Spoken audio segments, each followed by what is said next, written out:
Welcome to the online class of Professor S.K. Paul, HOD, University Department of English, BRA, Bihar University, Muzaffarpur.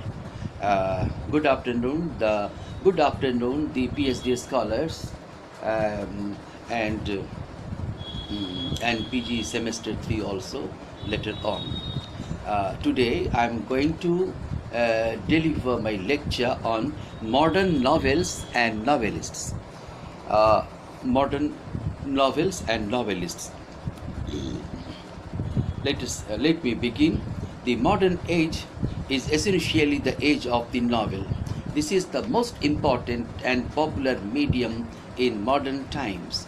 English fiction, that is called novel also. English fiction or novel is the only literary form which can compete for popularity with the film and the radio. The publication of new English fiction by a novelist is received now with the same enthusiastic response as a new comedy by Dryden or Congreve was received in the Restoration period, and a new volume of poems by Tennyson during the Victorian period.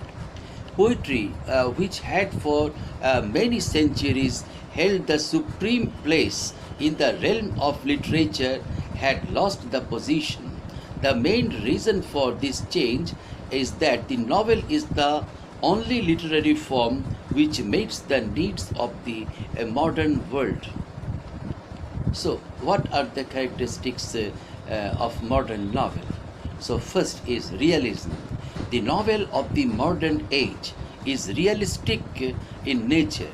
The realistic writer is one who thinks that truth to observe facts about the outer world or his own feelings is the great thing, while an idealist writer wants to create a pleasant picture.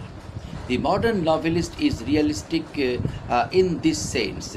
He tries to include within the limits of the novel almost everything and not a merely one-sided view of it.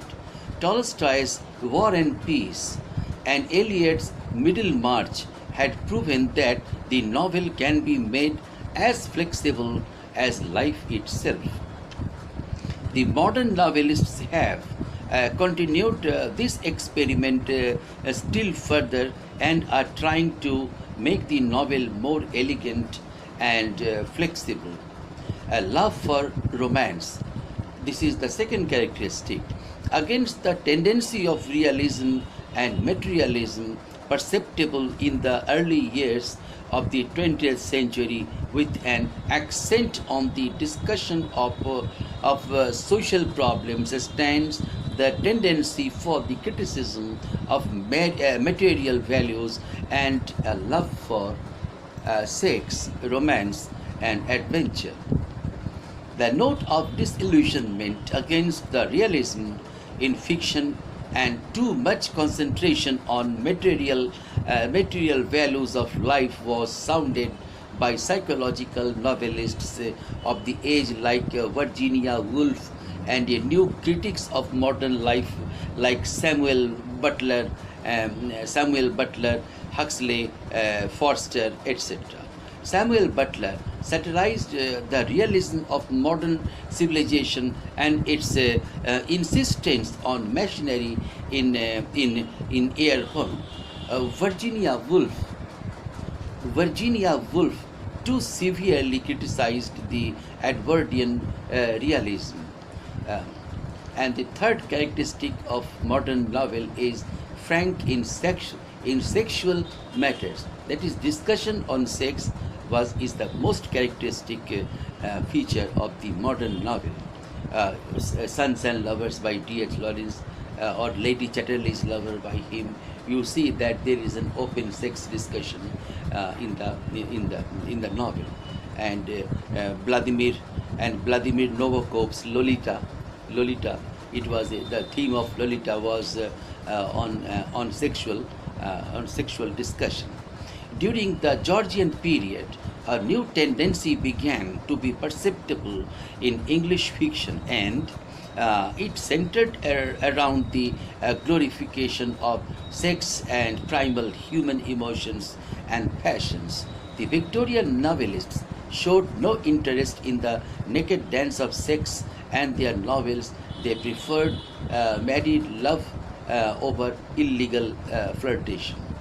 The Victorians' anti-sexuality got a great jolt by the Georgian novelists who presented sex relationships in their novels. Sexual frankness is used by writers like D.H. Lawrence. The result is that whereas the early English novel generally dealt with the theme of the relation between gentility and morality, the modern novel deals with the relationship between loneliness and love. And next a characteristic of modern novel is a stream of consciousness technique. A stream of consciousness. According to Ditches, a stream of consciousness is a means of escape from the tyranny of the time dimension. The stream of consciousness technique is a revolutionary modern technique which had tried to transform the art of narrative almost in every respect. The first user of this technique was the French novelist Edward Dujardin. The phrase "a stream of consciousness", however, was coined by the psychologist William James, who wrote Principles of Psychology in 1890. By calling consciousness a stream, James meant that human consciousness is something fluid. It is an unbroken current of feelings, impressions, fantasies, half-formed thoughts, and awareness in general. Consciousness is continuity, like time, and is independent of time. At any given instance of time, an individual's consciousness may not be entirely concerned with the present. He may be living through an experience of the past or fantasies about the future. The stream of consciousness technique bestows at least three major advantages on the novelist. They are freedom from the constraints of time, freedom from the constraints of time, complete objectivity, a greater inwardness and profundity. There are mainly two disadvantages: disregard for material and outer reality, and lack of form and pattern and even meaning. Novel of ideas. In the first decades of the 20th century, English fiction was mainly confined to the discussion of problems confronting us in social life. The Edwardian novel was essentially a novel of ideas, including in its scope a free discussion of all kinds of ideas: scientific, social, political, industrial, and so forth. The Edwardian novelists considered it to be a sin to escape into a world of romance and psychology when gaping wounds of social life were pleading for reform and healthy treatment. H.G. Wells, Goldsworth, the Arnold Bennett particularly centralized their attention to the social problems of their times and made the novel an instrument of social propaganda. What are characteristics of modernist literature, fiction in particular? Modernist literature was a predominantly English genre of fiction writing, popular from roughly the 1910s into the 1960s. Modernist literature came into its own due to increasing industrialization and globalization. new technology, and the horrifying events of both world wars, but specifically World War the First. New technology and the horrifying events of both world wars made many people question the future of humanity. What was becoming of the world? Writers reacted to this question by turning toward modernist sentiments. Gone was the romantic period that focused on nature and being. Modernist fiction spoke of the inner self and consciousness. Instead of progress, the modernist writers saw a decline of civilization. Instead of new technology, the modernist writers saw cold machinery and increased capitalism, which alienated the individual and led to loneliness. Sounds like the same arguments you hear about the internet age, doesn't it? To achieve the emotions described, most modernist fiction was cast in the first person, whereas earlier most literature had a clear beginning, middle, and end, or introduction, conflict, and resolution. The modernist story was often born of a stream of consciousness. Irony, satire, and comparisons were often employed to point out society's ills. For the first time, modernist reader, this can all add up to feel like the story is going nowhere. A short list of some of famous modernist writers includes Samuel Beckett, James Joyce, Joseph Conrad, T.S. Eliot, William Faulkner, John Steinbeck, E. Cummings, Sylvia Plath, F. Scott Fitzgerald, William Butler Yeats, Ezra Pound, Ernest Hemingway, Virginia Woolf, D.H. Lawrence, and Gertrude Stein. Faulkner's As I Lay Dying and Virginia Woolf's Mrs. Dalloway. Literature scholars differ over the years that encompass the modernist period. However, most generally agree that modernist authors published as early as the 1880s and into the mid 1940s. During this period, society at every level underwent profound changes. War and industrialization seemed to devalue the individual. Global communication made the world a smaller place. The pace of change was dizzying. Writers responded to this new world in a variety of ways. Now, second, the most prominent characteristic of modern poetry is individualism. The modernist literature, the individual is more interesting than society. Specifically, modernist writers were fascinated with how the individual adapted to the changing world. In some cases, the individual triumphed over obstacles. For the most part, modernist literature featured characters who just keep their heads above water. Writers presented the world or society as a challenge to the integrity of their characters.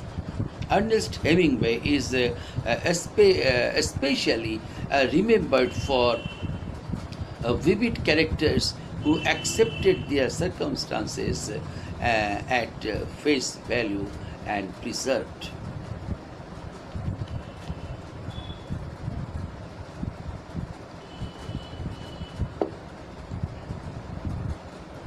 Experimentation. Modernist writers broke free of old forms and techniques. Poets abandoned traditional rhyme schemes and wrote in free verse. Novelists defied all expectations. Writers mixed images from the past with modern languages and themes, creating a college of styles. The inner workings of consciousness were a common subject for modernists. This preoccupation led to a form of narration called a stream of consciousness, where the point of view of the novel meanders in a pattern resembling human thoughts.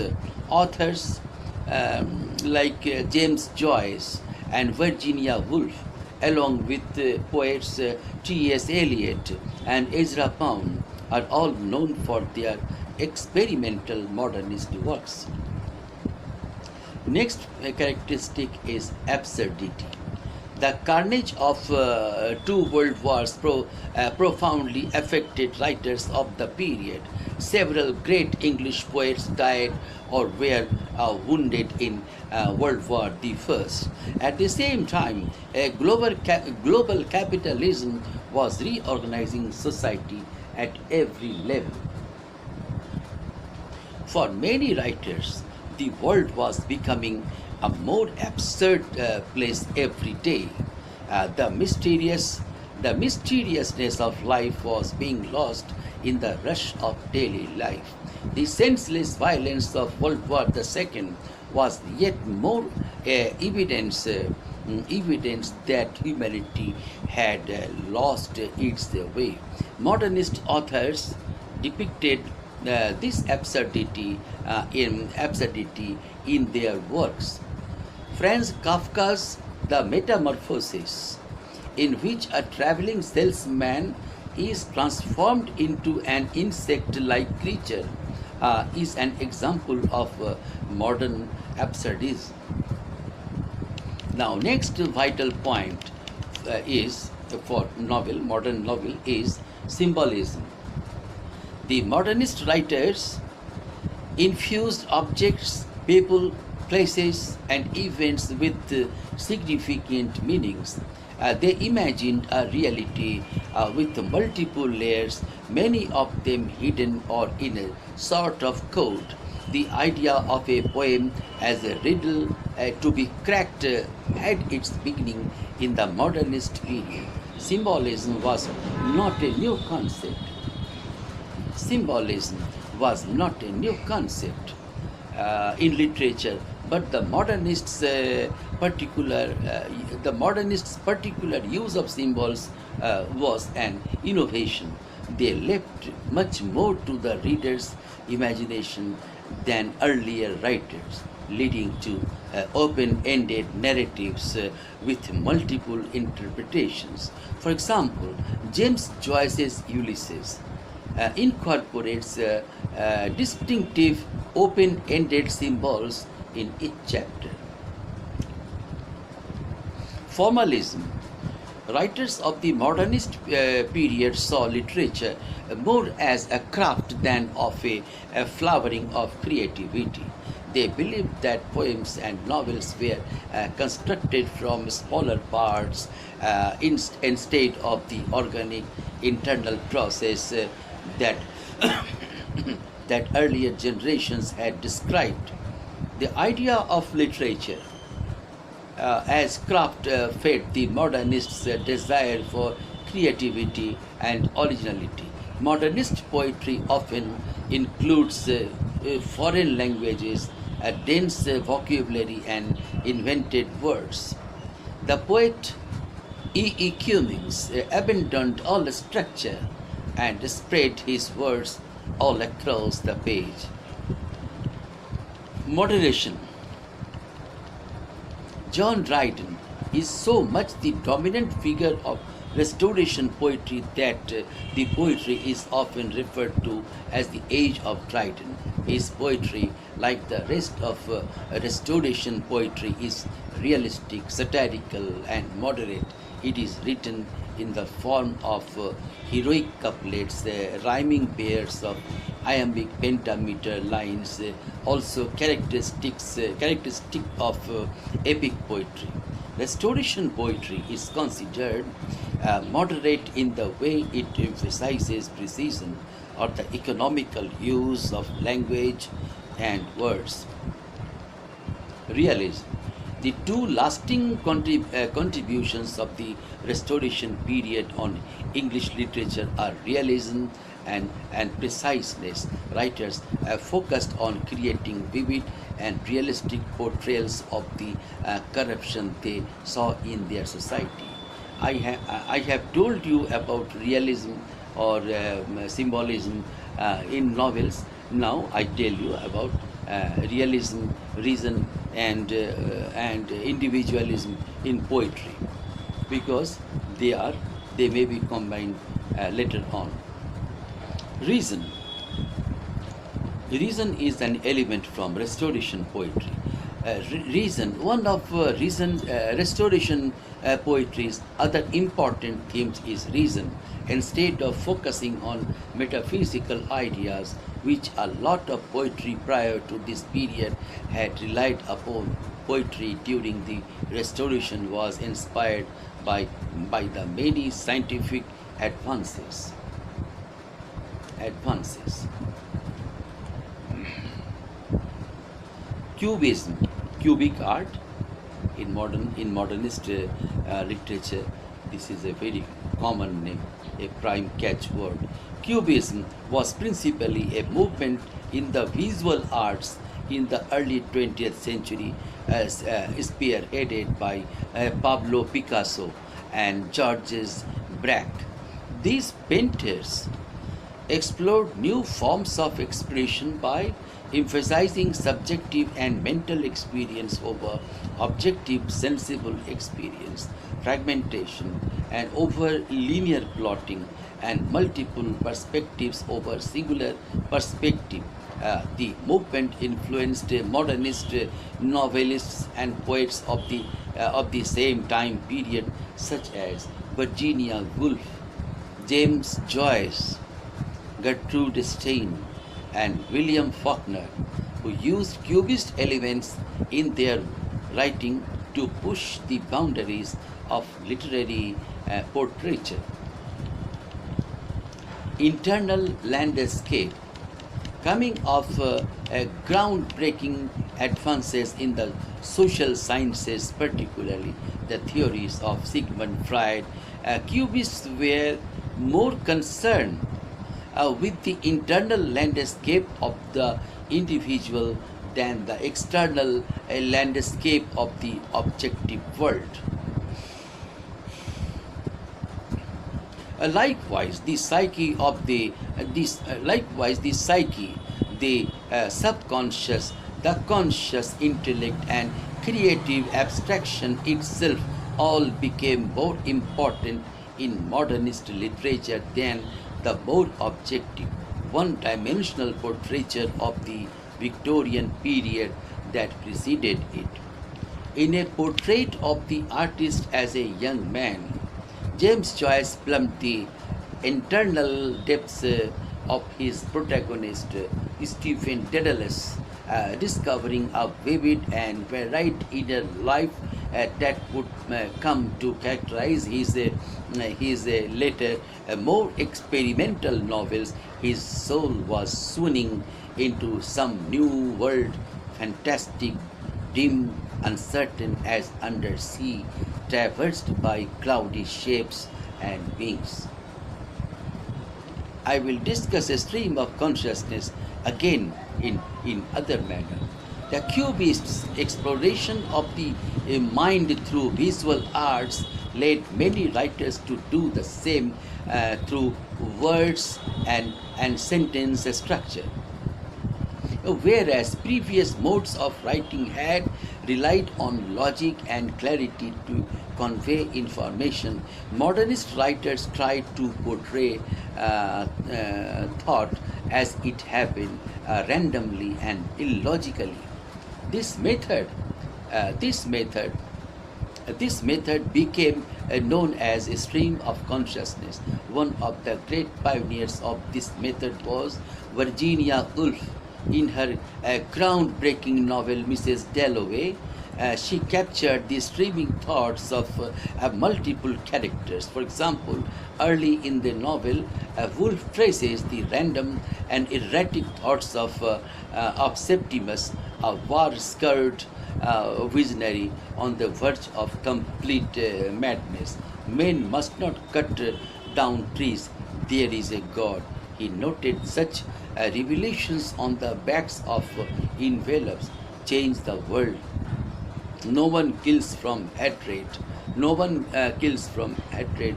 Make it known. He wrote it down. Now, multiple perspectives. Anyone familiar with Picasso knows his paintings contain various planes and angles of perception. Modernist writers use this technique to a great effect to show how narrative realities change through the subjective perspectives of different characters. A master of this technique was William Faulkner. In his novel As I Lay Dying, the death and the burial of rural matriarch Addie Bundrain is a portrait through the interlinking perspectives of more than a dozen characters. Each character has his own voice, tone, and vocabulary, and relays the events of the narrative in a distinctive way. Like Picasso, Faulkner created a stark collage of images revealing the subjectivity and relativity at the heart of human experience. Fragmentation of the individual. Added together, Cubist techniques presented something rather frightening, the individual as an assemblage of broken images. With the same techniques, modernist writers explored the implications of movements like Cubism. If subjectivity trumped all, then how could the individual retain a rational purpose in society? How could the individual avoid alienation, loneliness, and despair, or worse, the fragmentation of insanity? In As I Lay Dying, Faulkner famously used a child character to show how identity is irrationally predicated on discrete subjective percepts. Because of his mother dies after he kills a fish, a young Verdaman projects the identity of the former onto the latter. Our one chapter is composed of a single sentence: "My mother is a fish." Now, important novelists of modernist trait. Joseph Conrad, born in the year 1857, died in 1924. Many commentators on the modern novel date its inception to World War I and its aftermath because its horrors led to skepticism about moral values, religious principles, and political convictions that 19th century writers and readers believed were universal and enduring. The basic elements of modernism, however, evolved earlier. They appeared in Joseph Conrad's early work completed before World War I. Conrad experienced the sort of displacement and disorientation that are the hallmarks of high modernism, that is, of novels that inquire into the foundations of civilization. the core beliefs and modes of perception that 19th century novelists look for granted or only fitfully question. This was a time when Charles Darwin, Karl Marx, and Sigmund Freud first began to undermine the Victorian confidence in a coherent universe. Conrad grew up in Russia, in Russian occupied Poland, the son of an impoverished Polish nobleman who wrote political plays and was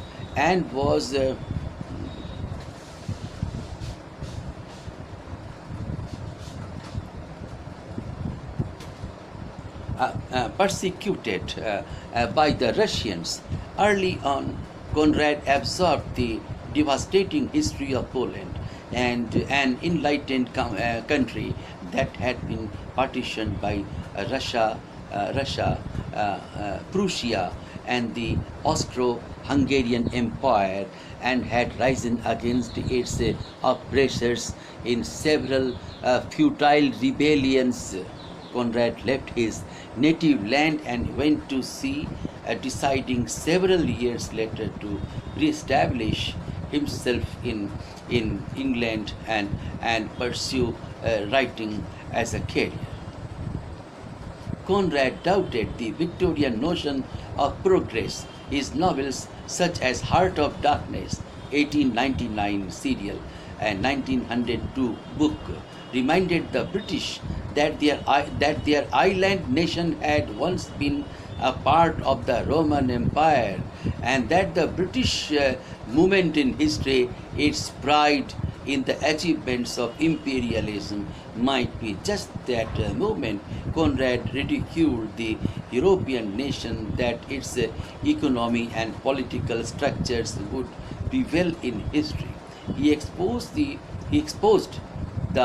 futile blindness of such pretensions in Nostromo, 1904, a novel that prophetically described the repetitive round of revolution and counter-revolutions and reactions that would pervade much of 20th century South and Central America, even as Europeans and Americans invested in undeveloped countries and deluded themselves into believing their presence would result in a socially, economically, and politically improved world. Charlie Marlow, Conrad's narrator in Heart of Darkness, Victory, 1915, and other works, is a quintessential modernist because he cannot complacently accept civilization like his contemporaries. His views are anti-heroic and anti-romantic. He questions 19th century hero worship, which led Romantic and Victorian writers such as Thomas Carlyle and Ralph Waldo Emerson to argue that history is made by great men, and the history itself just the sum of innumerable biographies of great men. Kurz, in Heart of Darkness, sets out to become one of these great men, and is Marlowe's task to discover why Kurz fails, not merely as a person, but as a representative of a Western civilization attempting to bring its values to the so-called savages in Africa.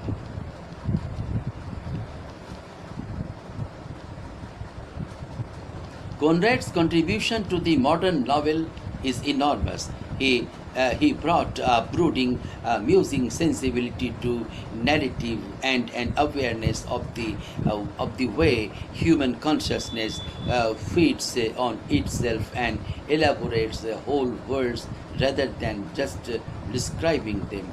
The great tradition of the 19th century was realism. The novelist attempted to accurately convey the world and reader its complexity.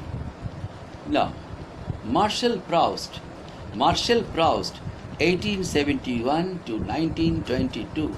Like Conrad, Marshall Prowsed grew up in an atmosphere of social upheaval.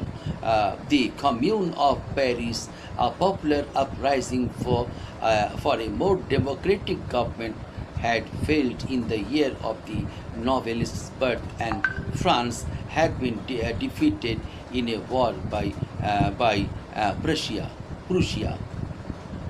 In this demoralized and uncertain environment, with a declining aristocracy and dynamic middle class, the sensitive Proust was exposed to an era of rapid change. Like Conrad, Proust relied on the supple and subtle perception of his narrator to convey a conception of society and history as a construct and extension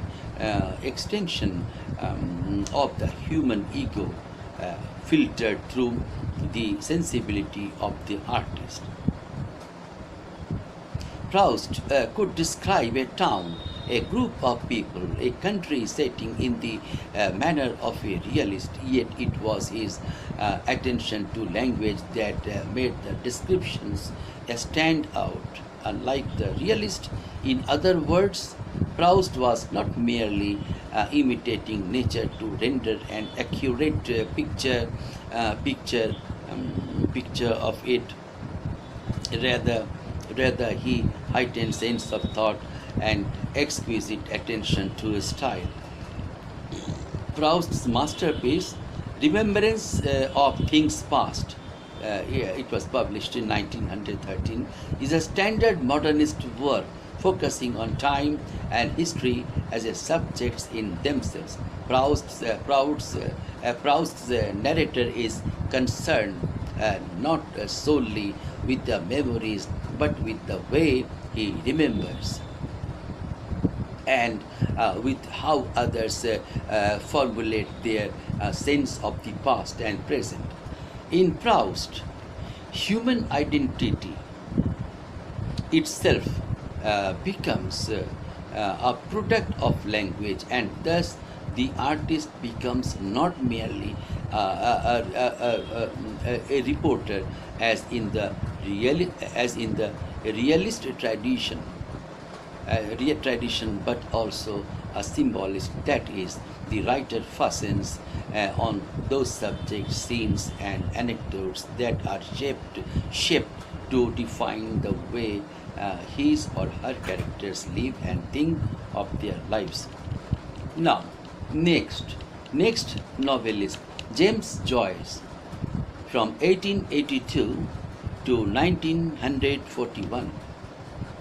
In a portrait of the artist as a young man, published in 1914, James Joyce extended the Proustian effort to render reality as it appeared to human consciousness by resorting to different linguistic registers with their own vocabulary and grammar.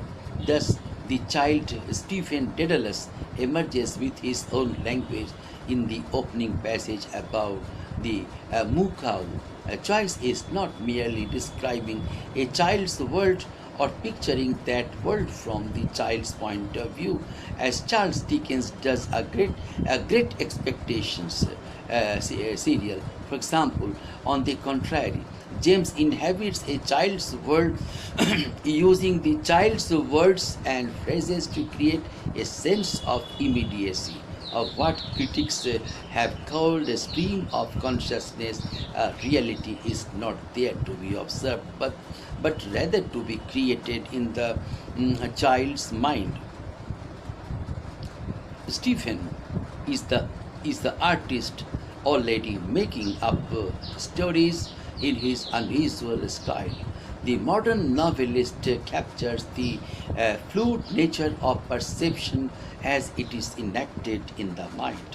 Perhaps the most conspicuous example of Joycean stream of consciousness is Molly Bloom's famous soliloquy at the end of Ulysses, published in 1922.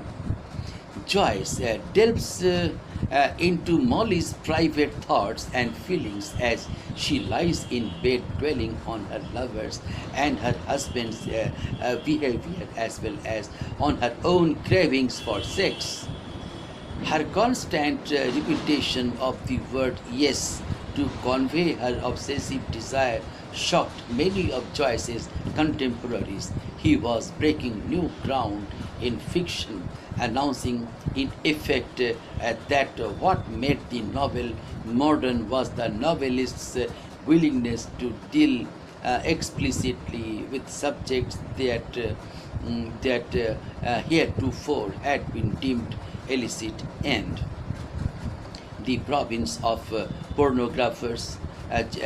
Joyce, however, believed that the novelist should not shy away from any feeling or desire expressed by his or her characters, even if this meant, as it did, that his or her work would be censored. Ulysses could not be legally published in the United States until 1933, when a court lifted the ban on the novel. You know, even two novels earlier in India were banned. D.H. Lawrence's Sons and Lovers, and two novels of D.H. Lawrence's Sons and Lovers, and Lady Chatterley's Lover. And the third book was Lolita by Lolita, Vladimir Nabokov. It was written by Vladimir Nabokov, and the novel was Lolita. Joyce's modernism is defined then not only by his method of narration but also his subject matter. Women as fully active and demanding sexual creatures, and who tell stories from their own point of view and with their own words. Similarly, the hero of Ulysses, Leopold Bloom, a Dublin Jew, is hardly a conventional male protagonist. He is rather what some critics have called an anti-hero, because he engages in no daring actions and is not a leader of society or a military figure.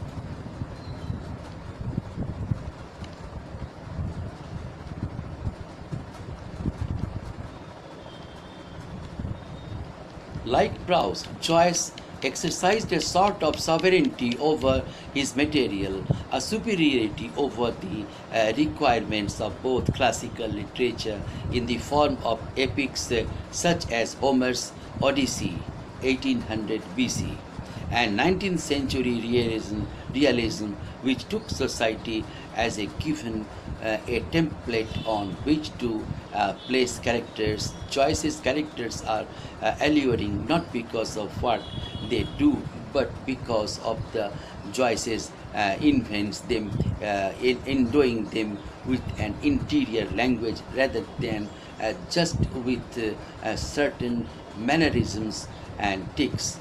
The externals of the characters that Dickens, for instance, was so adept at creating. This my lecture is a bit longer. It's a bit long, so I will finish the second part of this novel tomorrow. So I would like to stop today's lecture here, and the remaining part of this lecture will be delivered tomorrow. So thank you for all your cooperation, and your patient hearing to me.